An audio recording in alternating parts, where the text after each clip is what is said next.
F-35 yra JAV aviacijos strategijos pagrindas. Tačiau kiekvienas naikintuvas, kuris išrieda iš gamybos linijos, priklauso nuo metalo, kurio JAV nebegali pagaminti. Vienintelė pasaulio supervalstybė yra 100% priklausoma nuo užsienio tiekimo grandinių, kurias kontroliuoja Kinija. Šalis, su kuria netrukus galime pradėti karą. Šis atradimas nuvedė mane į objektą Jutoje, kuris galėtų atkurti Amerikos aviacijos dominavimą. Tačiau jis prisideda prie tokio nuodingo ežero nykimo, kad jo žlugimas galėtų užnuodyti visą miestą. Tai, ką atskleidžiau, parodė bauginančią tiesą apie Jungtinių valstijų ateitį, kurios niekas nenori sustabdyti. Kiekvienas F-35 kainuoja iki $100 milijonų, o Amerika pastatė 191 tokį lėktuvą. Tai didžiausias gamybos tempas šios programos istorijoje. Pentagonas planuoja juos naudoti iki 2088 metų, o bendra kaina artėja prie $2 trilijonų. Tačiau šis svarbus ginkluotės elementas negali egzistuoti be magnio. Ne to pigaus, perdirbto, kuris naudojamas gaiviųjų gėrimų skardinėse ar automobilių dalyse. F-35 lėktuvams reikalingas itin grynas magnis, išgaunamas tiesiai iš rūdos. Kai naikintuvas juda greičiau už garsą ir gabena milijardus dolerių kainuojančias technologijas. Nesėkmė nėra pasirinkimas. Tas metalas yra giliai įmontuotas naikintuvo sistemose, pagalbiniuose jėgos agregatuose, greičio pavaruose, prie fiuzeliažo tvirtinamose pagalbinėse pavaruose ir pačiuose variklio pavarų dėžėse. Magnis yra maždaug trečdaliu lengvesnis už aliuminį, o 5-osios kartos kare svoris yra viskas. F-35 nėra vienintelis. F-22 jį naudoja, taip pat ir Eurofighter Typhoon. Beveik visi vakarų pažangūs naikintuvai, pagaminti per pastaruosius 30 metų, priklauso nuo specialių magnio lydinių. Taigi, kai šio metalo trūksta, kyla problema. Atsakymas slypi Didžiojo Druskos ežero vakarinėje pakrantėje, vietoje vadinamoje Rauli, Juta. Gyventojų beveik nėra. Strateginė svarba – teoriškai milžiniška. Čia rasite išsiplėtusi pramoninį kompleksą. Dūmtraukiai kyla virš elektrolizės kamerų ir mylių ilgio vamzdynų, visa tai įsprausta tarp ežero ir druskos lygumų. Tai yra US Magnesium LLC ir iki 2026 metų vasario tai buvo vienintelis pirminio magnio metalo gamintojas Šiaurės Amerikoje. Dešimtmečius Pentagonas šį vienintelį renko valdomą objektą laikė strategiškai svarbia infrastruktūra. Priežastis buvo paprasta. Jei Rauli gamykla kada nors nustotų veikti, Amerika neturėtų jokio vietinio šio metalo šaltinio. Tas pats metalas naudojamas F-35 konstrukciniuose liejiniuose sparnuotųjų raketų sistemose, aviacijos korpusuose, sraigtasparnių pavarų dėžėse ir lengvuosiuose kariniuose komponentuose, kur kiekvienas svaras turi įtakos degalų sąnaudoms, manevringumui ir naudingai apkrovai. Tai buvo itin svarbi JAV gynybos sektoriaus dalis ir ji nustojo veikti. 2021 m. rugsėjį gamykloje įvyko katastrofiškas įrangos gedimas. Pirminė magnio gamyba tą mėnesį sustojo ir niekada nebuvo atnaujinta. Lockheed Martin surinkimo linija Fort Worth toliau gamino F-35 lėktuvus. Pentagonas toliau pasirašinėjo sutartis, nors viskas stovėjo tuščia ir šalta. Šiandien Kinija kontroliuoja apie 90% pasaulinės pirminės magnio gamybos. Tai yra paslėptoji F-35 programos pusė. Lockheed Martin paskelbtame tiekėjų sąraše yra net 1900 įmonių. Varikliai, kompiuteriai, skrydžio valdymo sistemos, taikinių nustatymo sistemos, kabinos elektronika. Visos šios pramonės šakos yra susijusios su šio naikintuvo išlaikymu. Visa ši sistema apima žemynus, gamyklas ir dešimtmečius inžinerinio darbo. Tiekimo grandinė atrodo nepramušama, tačiau visa tai remiasi viena prielaida. Kai liejykla pradeda veikti, aviacinės kokybės magnis bus prieinamas. Be jo grandinė iškart nutrūksta. Sutartys tampa bevertės. Pentagonas tai supranta ir nėra visiškai aklas šiai problemai. Vidiniai vertinimai jau 2021 metais pažymėjo pirmininį magnį kaip rimtą rūpestį, o 2023 metais šiose ataskaitose magnis buvo priskirtas prie retųjų žemių, galio ir germanių. Visi jie galėtų būti nutraukti rimto konflikto atveju. Kinija jau parodė, kaip tai veikia. Per pastaruosius kelerius metus Pekinas pradėjo griežtinti eksporto kontrolę medžiagoms, apie kurias dauguma žmonių net nėra girdėję. Galis, germanis, stibis, grafitas. Tačiau šie reti mineralai yra raketose, radarų sistemose, mikroschemose, baterijose ir karinės elektronikos įrangoje. Tada apribojimai tapo dar griežtesni. ypač prieš Jungtines valstijas. Magnis dar nebuvo taikinys, bet beveik nereikia, kad juo taptų. Kinija kontroliuoja tiek daug pasaulinės pasiūlos, kad net ir nedideli politikos pokyčiai gali smarkiai pakelti kainas arba sumažinti prieinamumą. Tai jau įvyko ne kartą. Ir net ne kaip tyčinis ginklas, o tiesiog kaip šalutinis Kinijos energetikos suvaržymų ir pramonės politikos poveikis. Kas kelia nemalonų klausimą. Jei atsitiktiniai sutrikimai jau dabar sukrečia tiekimo grandinę, kas nutiktų, jei Pekinas kada nors nuspręstų tai padaryti tyčia? 2024 metais pirminio magnio gamyba Rowley gamykloje buvo lygi nuliui. Tais pačiais metais JAV Magnis iš Didžiosios Druskos ežero sistemos išpumpavo daugiau nei 52 000 akrų pėdų vandens. Tiek vandens užtektų aprūpinti maždaug 100 000 Jutos namų ūkių vieneriems metams. Visa tai buvo paimta iš ežero, kuris pasiekė rekordiškai žemą lygį. Bendrovei nereikėjo toliau gaminti magnio, kad galėtų ir toliau kontroliuoti vandenį. Vakaruose vandens teisė remiasi senu principu. Kas pirmas pareiškia teisę į vandenį, tas ją ir turi. Ši sistema buvo sukurta skatinti produktyvų naudojimą. Vietoj to vienas didžiausių pramoninių vandens vartotojų baseine toliau kontroliavo milžiniškus vandens kiekius. Nors pagrindinė strateginė veikla buvo sustabdyta, vanduo buvo naudojamas palaikomosiose operacijose, kuri neturėjo nieko bendro su vietinės magnio gamybos atkūrimu. Sūrymų tvenkiniai vis dar pereidavo garinimo etapus. Druskų nuosėdų perdirbimas ir toliau vyko. Įmonė toliau gamino dulkių slopinimo priemonės ir magnio chloridą kelių apledėjimui šalinti. Tačiau ne vienas iš šių darbų nepateisino tokio masto vandens paėmimų. Užkulisiuose Renko strategija atrodė visiškai kitaip. Pramonės dokumentai rodo, kad buvo pereita prie ličio išgavimo iš tų pačių sūrymų, kurie maitino magnio gamybos celes. Iki 2024 metų ličio kainos pasaulinėse rinkose smuko ir ši nauja kryptis taip pat buvo sustabdyta. Tuo tarpu įsipareigojimai vis augo. Ši vieta jau buvo tapusi viena didžiausių aplinkosaugos problemų šalyje.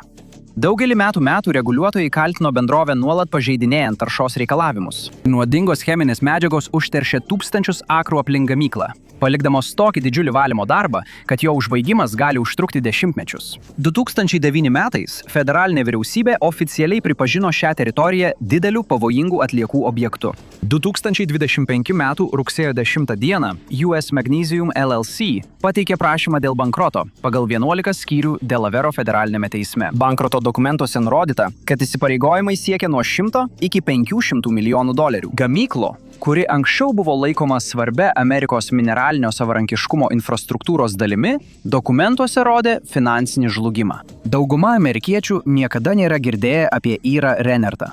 Tačiau daugelį metų vienas milijardierius pramonininkas, sėdintis biure Manhatane, valdė didelę dalį vandens, tekančio link Didžiojo Druskos ežero. Ir kad ir kur veiktų Renko, atrodo, jį visada lydėdavo ginčai. Taršos kovos, bylos, aplinkosaugos ginčai, finansinis spaudimas.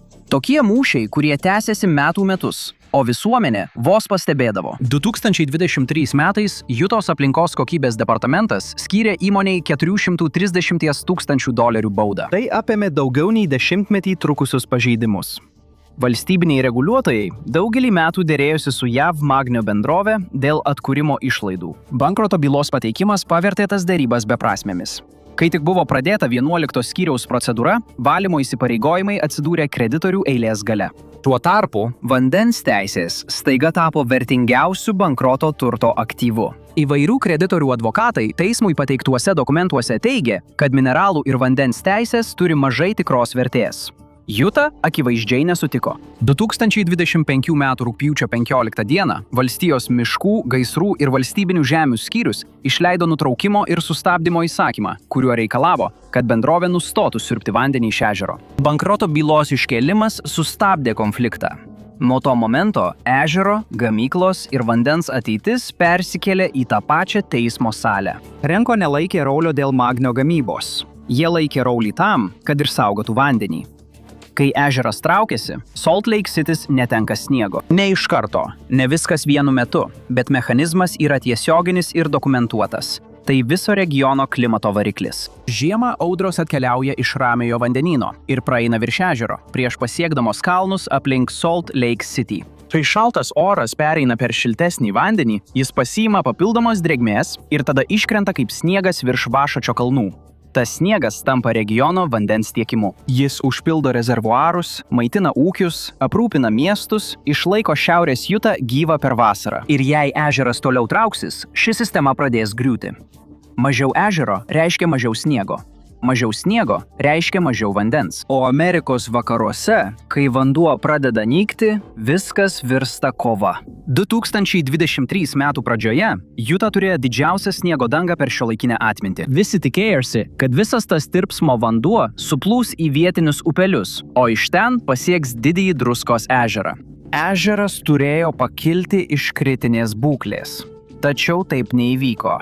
Pietinė ežero dalis nuo 2022 metų pabaigos iki 2023-2024 hidrologinių metų pabaigos pakilo vos keliais pėdomis. Tai gali skambėti kaip pažanga, bet to buvo toli gražu nepakankamai. Tai kur dingo tas sniegas? Į žemę. 20 mečiai sausros visą baseiną pavertė kempine.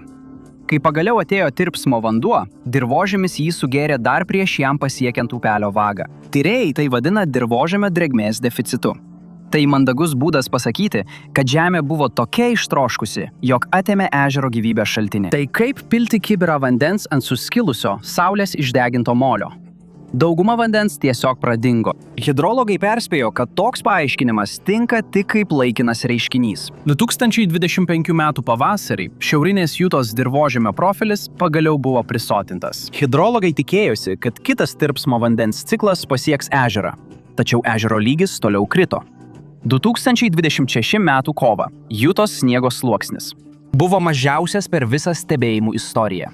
Pats baseinas pasakoja likusią istorijos dalį. Didysis Druskingasis ežeras gauna tik tą vandenį, kurio niekas kitas nepasiema pirmiau. Ežeras yra pačioje sistemos pabaigoje. Kiekvienas miestelis, ūkis, rezervuaras ir vamzdynas aukščiau upės gauna pirmąją prieigą. Kai upės pagaliau pasiekė ežerą, lieka tik tai, ko niekam kitam nereikėjo. O sausais metais beveik nieko nebelieka. Žemės ūkis beveik kiekvienoje naujienų istorijoje apie ežerą kaltinamas dėl susidariusios padėties.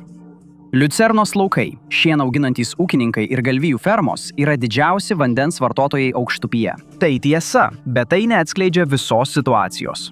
Kaltinti ūkininkus Kešo apygardoje dėl ežero, kuris griūva už 130 km žemiau, yra pernelyg supaprastinta. Sniego sluoksnis turėjo suteikti ežerui antrą šansą. Taigi, kas pasiema įtekantį vandenį, kuris turėtų jį išgelbėti? Ir kaip visa tai yra teisėta? Kol Pentagonas nerimavo dėl to, kad Pekinas gali nutraukti magnio eksportą, tikroji grėsmė pagrindiniam Amerikos magnio tiekimui vyko Jutos teismo salėje. Milijardieriaus vandens teisės ir bankroto byla.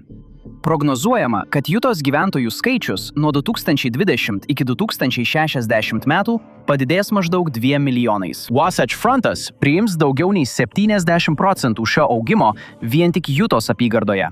Gyventojų skaičius beveik padvigubės. Nauji priemiesčiai, naujos pagal planą kuriamos bendruomenės ir visiškai nauji pagal planą kuriami miestai jau yra planavimo stadijoje. Visiems jiems reikia to paties. Jiems reikia garantuoto vandens paskirstimo, kuris būtų užtikrintas jau šiandien ir galėtų būti naudojamas po dešimtmečių. Mechanizmas, leidžiantis vystytojams tai padaryti, yra Jutos vandens banko įstatymas. Jis buvo pasirašytas įstatymu 2020 metais kaip Senato įstatymo projektas numeris 26. Iš pirmo žvilgsnio šis įstatymas atrodo pakankamai pagrįstas. Tai 10 metų bandomoji programa, kuris sukuria oficialų vandens banką. Vandens teisių turėtojai gali įnešti nenaudojamą vandenį į banką, užuot jo netekę. Šios teisės yra apsaugotos nuo praradimo, o vanduo niekada neturi ištekėti žemyn į ežerą. Bankas jas apsaugo. Šalininkai teigia, kad įstatymas buvo sukurtas siekiant suteikti lankstumo sausros metu ir užkirsti kelią teisų turėtojams švaistyti vandenį vien tam, kad išsaugotų savo teisę į vandenį. Ūkininkų miesteliuose į šiaurę nuo Salt Lake City vandens teisės, anksčiau susijusios su žemės ūkiu, vis dažniau naudojamos būsimoms gyvenamųjų namų statyboms. Ūkiai kol kas vis dar yra, bet visi žino, kad netrukus atsiras priemiesčiai. Uintos baseine buvo įkurta pirmoji Jutos vandens bankas, kuri iš esmės veikia kaip Craigslist vandens teisėms. Jas galima tiesiog įrašyti ir išnuomoti kaip skelbimuose internete. Kitame regione jau statoma infrastruktūra, skirta tiekti vandenį augančioms kurortinėms bendruomenėms ir antrųjų namų statybai. Tarp 2021 ir 2025 metų valstija sugrąžino beveik 400 000 akropėdų vandens atgal į Didįjį Druskos ežerą. Tai maždaug tiek vandens, kiek užtektų pirūpinti Los Andželą visus metus.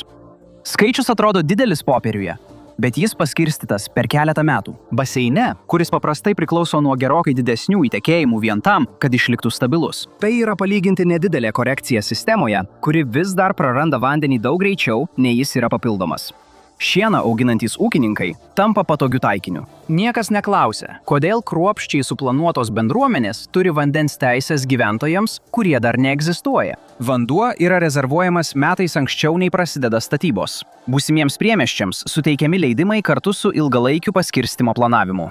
Ežeras badauja, kol vystytojai ir savivaldybės užsitikrina vandens srautus miestams, kurie dar nėra pastatyti. Taigi, kokią aplinką iš tikrųjų paveldės tie nauji gyventojai, kai jie pagaliau atvyks? Kai ežeras traukiasi, jis tiesiog neišnyksta. Jis atidengia platų sausą ežero dugną, o tas paviršius nėra stabilus. Tai smulkus, miltelių pavidalo nuosėdos, susikaupusios per dešimtmečius. Kai stiprūs vėjai pučia per jį, jie pakelia tą dulkės tiesiai nuo žemės ir nuneša jas link Wasatch fronto, įskaitant Salt Lake City. Tačiau tai nėra paprastos dulkės. Problema ne tik ta, kad šios dulkės nemalonios, bet ir ta, kad organizmas jas traktuoja kaip dirgiklį, su kuriuo reikia kovoti. Kai įkvepiamos smulkios dalelės iš išdžiūvusios ežero dugno. Jos tiesiog neužsibūna plaučiuose. Jos gali sukelti tą patį įgimtą pavojaus signalą, kurį organizmas naudoja reaguodamas į dūmus, cheminės medžiagas ar kenksmingus garus. Tas pavojaus signalas sukelia tokias greitas reakcijas kaip deginančios akys, kosulys ir spaudimas krūtinėje. Kontroliuojamoje aplinkoje tyrėjai taip pat gali stebėti, kas vyksta toliau. Imuninė sistema skuba reaguoti. Kvėpavimo takų gleivinėje kyla uždegimas, o plaučiai iš esmės pereina į gynybinį režimą prieš tai, ko jie negali lengvai pašalinti. Šios dulkės yra daug citotoksiškesnės žmogaus plaučių ląstelėms nei anglies pelenai. Tas pats degimo šalutinis produktas, dėl kurio dešimtmečius buvo reguliuojamos anglimi kūrenamos elektrinės. Labai dulkėtą dieną, kai kurie tyrėjai sudirgimo reakciją lygina su poveikiu labai reaktyvioms ore esančioms cheminėms medžiagoms, o ne įprastai kietųjų dalelių taršai. Tai nėra tas pats, kas įkvėpti įprastą miesto smogą. Tyrimai atskleidė, kad nuosėdose slypi tokių metalų pėdsakų kaip arsenas, uranas ir litis. Kai tas dulkes pakelia vėjas, jos ne visada lieka lauke. Jos nusėda atgal slėnyje, ant automobilių, dirvožemio ir net namų soduose. Tyrėjai nustatė, kad kai kurie iš šių metalų vis tiek gali būti aptinkami lapinėse daržovėse, net ir po to, kai jos buvo nuplautos. Nes jie yra ne tik ant paviršiaus, jie patenka į pačius augalus. Kai mokslininkai modeliuoja, ką tai reiškia vaikams labiausiai paveiktose vietovėse, susirūpinimą kelia ne vienkartinis rizikos padidėjimas. Tai tampa pakartotiniu poveikiu laikui bėgant, kuris kai kuriuose situacijose viršija priimtinas saugumo ribas. Ilgainiui tai reiškia padidėjusią astmos ir širdies bei kraujagyslių ligų riziką. Tyrėjai taip pat išreiškė susirūpinimą dėl galimų sąsajų su vystymosi ir ilgalaikėmis lėtinėmis sveikatos pasekmėmis, jei poveikis tęsis dešimtmečius. Geografinis neteisingumas visame tame yra akivaizdus. Ežero dugno nuosėdos kaupia šiuos metalus daugiau nei 100-metį. Šaltiniai apima kasybos nuotekas iš Bingamo kanjono, vario kasyklos, regiono lydimo įmonių išmetamus teršalus, taip pat žemės ūkyje naudojamų pesticidų dreifą ir atmosferinę taršą iš anglimi kūrenamų elektrinių. Kai ežeras traukiasi, jis atidengia lėtą cheminį pramoninių vakarų archyvą. Šios cheminės medžiagos tiesiai patenka pas žmones gyvenančius vėjo kryptimi. Turtingi kalvų rajonai rytinėje pakrantėje gauna šiek tiek mažiau, daugiausia dėl aukščio ir vyraujančių vėjų. Vakarinė slėnio pusė yra tiesiai dulkių kelyje. Tai apima istoriškai darbininkų klasės rajonus ir mokyklas, aptarnaujančias pramoninį koridorių palei Irva 15. Sandėlių rajonai, toliau nuo centro, taip pat tai pajunta. Artimiausias precedentas tam, kas vyksta čia, yra už kelių šimtų mylių į pietvakarius. Los Andželas 20 amžiaus pradžioje nusausino visą Sūrę ežerą, kad galėtų aprūpinti vandeniu savo akveduką. Tai buvo Uenso ežeras. Jo ežero dugnas tapo didžiausiu PM10 oro taršos šaltiniu Jungtinėse valstijose. Dulkių mažinimas ten Los Andželo vandens ir energetikos departamentui kainavo daugiau nei $2,5 milijardo. Štai su tokiu precedentu dabar susiduria Utah. Ir daugelis aplinkosaugos mokslininkų vis dažniau mini Uenso ežerą kaip artimiausią šiuolaikinį pavyzdį, kaip galėtų atrodyti ilgalaikis poveikis Didžiojo Druskos ežero apylinkėse. Dulkių šešėlyje gyvenančių žmonių skaičius taip pat yra kelis kartus didesnis. Druskos ežero metropolinėje zonoje esantis 1,2 milijono gyventojų miestas šiuo metu yra pavojuje. Visuomenės sveikatos tyrėjai įspėja, kad blogėjantis dulkių poveikis gali vis labiau paveikti kasdienį gyvenimą stiprių vėjų metu. Ligoninės tai žino. Taip pat ir pediatrai, mokyklų apygardos bei Jutos įstatymų leidėjai. Dulkėms nerūpi nuosavybės ribos ar mokyklų teritorijos. Vėjas visus sulygina. Smarkiomis dienomis visa Vasačio priekinė dalis gali vienu metu patirti tą patį regioninį oro reiškinį. Jei kvėpavimas miesto orų tampa medicininiu įvykiu, o toksinai per maisto grandinę patenka į namus, kurie iš išorės atrodo visiškai saugūs, tuomet problemos mastas nebėra tik Jutos problema. Ji pradeda tapti pasaulinė. Didžiojoje Druskos ežere gyvena padaras vadinamas Artemia franciscana arba sūrimo krevetė. Tai vienintelis tinkamas pirmasis maistas beveik visoms komerciškai auginamoms žuvų ir krevečių rūšims žemėje. Tas ežeras yra didysis Druskos ežeras. Pats cistas beveik nesunaikinamas. Užšaldykite jį, gabenkite per žemynus popierinėme maišelyje, įmeskite į tinkamo druskingumo vandenį ir jis išsirita į nauplį, kuris maitina pasaulinę akvakultūros sistemą. Tie naupliai yra tobulas pirmasis maistas beveik visoms komerciškai auginamoms žuvų ir krevečių rūšims žemėje. Didysis Druskos ežeras pagamina didelę dalį pasaulinės pasiūlos. Įprastais metais jis tiekia nuo 40 iki 45% pasaulio artemijos cistų. Apie 18 derliaus nuėmimo bendrovių veikia ežere taikant moksliškai pagrįstą valstybės reguliavimą. Veikla vyksta sezoniškai ir daugiausia žiemą. Mažos įgulos plokščiadugniuose laivuose surenka rūdžių spalvos cistų sluoksnius, dreifuojančius atvirame vandenyje. Sūrimo krevečių cistos iš šio vieno Jutos ežero kasmet palaiko maždaug 10 milijonų tonų auginamos jūros gėrybių produkcijos. Tarp rūšių yra krevetės, tigrinės krevetės, jūriniai ešeriai ir grupiai. Rinkose nuo Vietnamo iki Ekvadoro ir Senegalo akvakultūra dabar tiekia maždaug pusę visų žmonių vartojamų jūros gėrybių. Ji sudaro dar didesnę dalį šalyse, kuriuose laukinės žvejybos ištekliai jau žlugo. Ežero druskingumas yra tai, kas iš pradžių leidžia auginti krevetes. Jei vanduo per gėlas, sūriosios krevetės populiacija žlunga. Jei vanduo tampa per daug sūrus, populiacija taip pat žlunga, nes itin sūrus vanduo sunaikina dumblius, kuriais minta krevetės. 2022 metais kilo krizė, kai ežeras pasiekė žemiausią visų laikų vandens lygį. Tai beveik visiškai sunaikino populiaciją. Dabar ši pramonė sumažėjo ir tai vienintelis būdas ją išgyventi, kol ežeras nyksta. Tyrėjai Irane, Vietname, Tailande ir Uzbekistane dabar skuba plėsti tvenkiniuose auginamų sūrimo krevečių gamybą. Jų tikslas – kompensuoti riziką. Nė viena iš šių programų dar nėra pakankamai didelė, kad galėtų pakeisti tai, ką suteikia didysis Druskos ežeras. Jei ežero lygis toliau kris ir druskingumas toliau didės, Artemia populiacija išnyks kartu su ežero dugnu. Tiekimo šokas tiesiogiai paveikia veisyklų veiklą visame pasaulyje. Mažesnių pajamų jūrų gėrybių rinkos tikriausiai pirmosios pajus spaudimą dėl kylančių kainų ir nestabilaus tiekimo. Migruojančių paukščių populiacijos, kurios naudojasi ežeru, dar labiau padidina svarbą.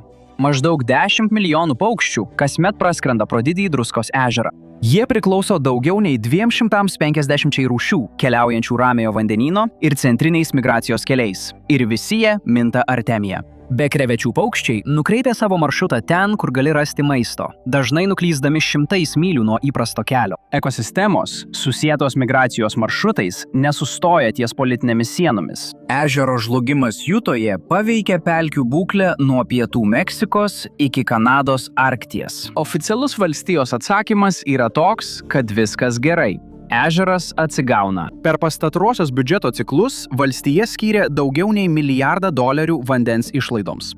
Visa ši finansinė parama yra susijusi su Didžiojo Druskos ežero gelbėjimu. Brianas Steedas, valstijos Didžiojo Druskos ežero komisaras, nurodo keletą laimėjimų.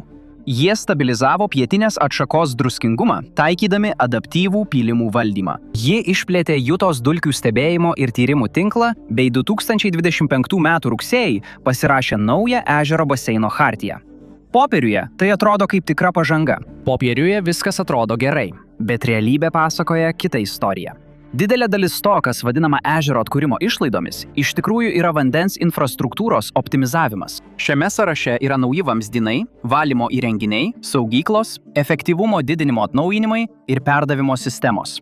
Kiekvienas projektas pateikiamas kaip vandens taupimo priemonė. Siaurąja techninė prasme, kiekvienas lašas sutaupytas pagerinus tiekimą galėtų patekti į ežerą. Kritikai teigia, kad didesnis rūpestis yra tai, kur galiausiai paskirstomas sutaupytas vanduo, kai kitose sistemos vietose padidėja poreikis.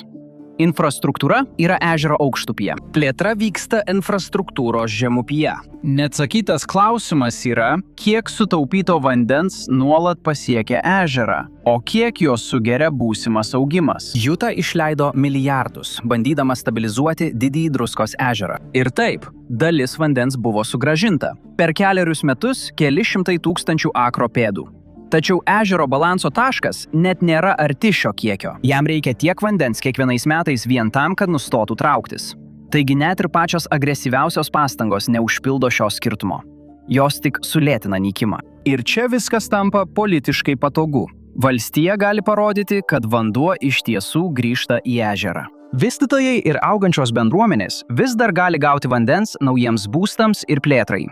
Visi gauna tokią sėkmės versiją, kuri tinka antraštėms. Tačiau ežeras reaguoja tik į vieną dalyką – bendrą įtekančio ir ištekančio vandens kiekį. Šis dėsnis kartojasi ir mažiausiu mastu.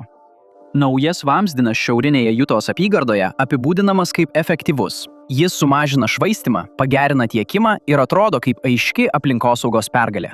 Tačiau vanduo, kurį jis atlaisvina, nukreipiamas į sparčiai augančius priemiesčius, toliau į pietus. Vandens valyklos modernizavimas pristatomas taip pat. Didesnis pajėgumas, geresnė infrastruktūra, išmanesnis išteklių naudojimas. Tačiau tas papildomas pajėgumas nelieka nenaudojamas. Jis tiesiog paverčiamas leidimais statyti daugiau būstų. Taigi, popieriuje viskas atrodo teisingai. Kiekvienas projektas pagerina efektyvumą. Kiekviena ataskaita rodo atitiktį. Kiekvienas pranešimas skelbia pažangą. Tačiau, kai pažvelgi plačiau, ežero lygis vis tiek krenta. Nes sistema sukurta taip, kad kiekvienas atskiras sprendimas atrodytų kaip laimėjimas, net jei bendras rezultatas juda priešinga kryptimi. Kiekviena oficiali gelbėjimo priemonė tik blogina pagrindinę problemą. Krizė dabar yra politinė realybė, o ne tik prognozė. Taigi, kai pasirinkimo nebegalima atidėti, ką iš tikrųjų daro valstybė? Ir kuris žaidėjas šachmatų lentoje galiausiai bus paaukotas? 2026 m. sausio pabaigoje Delavero bankroto teisme Jungtinės valstijos prarado pirminio magnio savarankiškumą arba bent jau smarkiai sumažino likusius šalies vidaus pagrindinio magnio gamybos pajėgumus. Šis sandoris įvyko beveik niekam nepastebint. Juta pateikė $30 milijonų pasiūlymą dėl bankrutavusio Ralstono gamyklos turto. Jos pasiūlymą pateikė Jutos miškų, gaisrų ir valstybinių žemių skyrius. Tai yra valstybinė agentūra, o ne privatus pirkėjas, gynybos rangovas ar magnio gamintojas. Iš pradžių Juta permušė Limag Holdings, įmonė tiesiogiai susijusi su Renko grupe. Akivaizdu, kad Limag ketino išlaikyti vandens teisės Renko grupės įtakoje. Dauguma stebėtojų tikėjosi, kad laimėjus šiam pasiūlymui, mineralų gavyba bus tęsiama. Juta varžėsi su Limag per kelis siūlymų etapus. Tačiau galiausiai Limag atsisakė prilygti pasiūlymui. Federalinis bankroto teisėjas patvirtino pirkimo sutartį 2026 m. vasario 5 d. Juta perėmė visą gamyklos infrastruktūrą, aplinkinę žemę ir mineralų nuomos sutartis. Tačiau svarbiausia dalis buvo vandens teisės. Ši paskutinė dalis buvo tikrasis prizas, kuris iš tiesų turėjo reikšmės. Gubernatorius Spenceris Coxas tai pavadino sveiko proto investicija į Jutos ateitį. Valstija nenupirko US Magnesium, kad ją sutvarkytų. Valstija nupirko US Magnesium, kad ją uždarytų. Pagrindinė magnio gamyba Ralstono gamykloje bus nutraukta visam laikui. Teritorija bus sutvarkyta. Tas valymas vyksta po ištisos kartos chloro, dioksinų ir PCB taršos, su kuria Renko dešimtmečius kovojo teismuose. Šios vandens teisės bus nukreiptos atgal į didįjį Druskos ežerą. Tas vanduo padės pakelti ežero lygį, tai sumažins dulkių emisijas, tai apsaugos sūrimo krevetes. Ir tai sulėtinas toksišką laikrodį, tiksintį po Salt Lake City. Kaip pasakė vienas Jutos įstatymų leidėjas, tai buvo $30 milijonų įsipareigojimas ežerui. Platesnių pasekmių sunku nepastebėti. Juta ką tik išleido $10 milijonų, kad oficialiai nutrauktų pirminės magnio gamybos Šiaurės Amerikoje veiklą. Federaliniai reguliuotojai ir bankroto institucijos leido sandoriui įvykti nesikišdami. Dabar Kinija tiekia metalą, kuris naudojamas F-35 liejiniuose Tomahawk raketų korpusuose ir kietojo kuro raketų varikliuose. Tas pats metalas naudojamas automobilių liejinuose ir daugybėje kitų gynybos bei aviacijos ir kosmoso srities taikymų. Nėra realios amerikietiškos alternatyvos, galinčios prilygti tokiam mastui. Likusi vidaus gamybos pajėgumų dalis iš esmės išnyko ne dėl karinio konflikto ar oficialios prekybos politikos, o dėl bankroto ir vandens teisų sandorio. Kaina buvo galimybė išlaikyti miestą kvėpuojamą ir ežerą gyvą. Gynybos logistikos agentūra dabar turi dvi nepatrauklias galimybės. Pirmoji – sukaupti pakankamai importuoto pirminio magnio atsargų, kad būtų galima atlaikyti bet kokius būsimus Kinijos eksporto apribojimus. Tai ta pati logika, kurią strateginės naftos atsargos naudojasi, apsisaugodamos nuo naftos sukrėtimų. Antrasis būdas – rasti draugišką antrinį tiekėją per laiką, kuris iš tikrųjų neegzistuoja. Jokia sąjungininkė šalis neturi pagrindinės magnio gamybos, kuri būtų bent panašaus masto, kokį kadaise užtikrino Ralio. Pagrindiniai magnio gamyklai leidimams gauti, pastatyti ir sertifikuoti aviacijos lydiniams prireikia beveik 10-mečio. F-35 gamybos linija iki tol ir toliau veiks, naudodama kinišką metalą. Į didįjį Druskos ežerą dabar grąžinamas vanduo sudaro apie 20% to, ko reikia jo nykimui sulėtinti. To nepakanka problemai išspręsti, bet pakanka, kad situacija šiek tiek pagerėtų. Tuo pačiu metu aplinkos tvarkymas, susijęs su senuoju pramoniniu objektu, niekada nebuvo pigus. Apskaičiuota, kad įtraukus ilgalaikį aplinkos tvarkymą kaina viršys $100 milijonų. Bet kuriuo atveju ta sąskaita turėjo būti apmokėta. Vienintelis klausimas buvo, kas už tai bus atsakingas. Nupirkdama šią teritoriją, valstybė išvengė ilgai trunkančio teisinio ginčo ir perėmė svarbę žemės dalį į viešąją kontrolę. Taip pat buvo atsižvelgta į daugelį metų augusį susirūpinimą dėl dulkių audrų ir taršos, apie kurią jau buvo neįmanoma nekalbėti. Ir politiškai tai pasiteisino.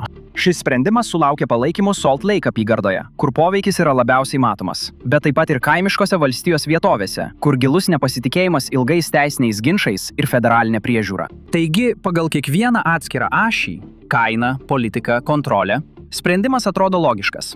Tačiau ežerui nė viena iš šių kategorijų nerūpi.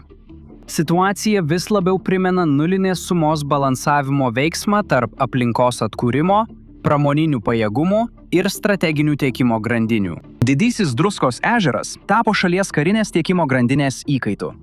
Tuo pačiu metu jis buvo visuomenės sveikatos problemų, regioninės ekonomikos ir dalies pasaulinės maisto sistemos centre.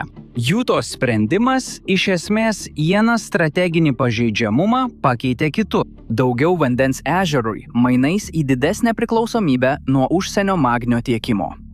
Vidaus regionas vėl pradeda atsigauti. Nors ir lėtai. Tas atsigavimas bus sėkmingas tik tuo atveju, jei dar 100 tokių sprendimų bus priimta taip pat.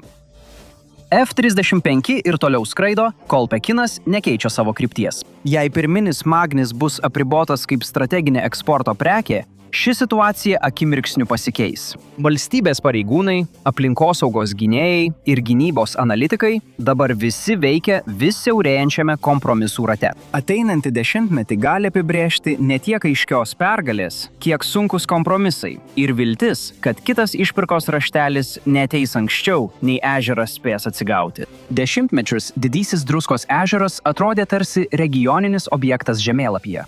Juta dabar atranda, kad ežeras buvo susijęs su kur kas daugiau sistemų – aplinkosauginių, pramoninių ir geopolitinių, nei beveik kas nors suprato. Ačiū, kad šiandien prisijungėte prie manęs. Tikiuosi, kad jums patiko šis vaizdo įrašas. Jei norite pamatyti daugiau tokių vaizdo įrašų, apsvarstykite galimybę prenumeruoti ir įjungti pranešimus. Tai tikrai padeda. Dar kartą ačiū ir iki pasimatymo kitą kartą MadPack kanale.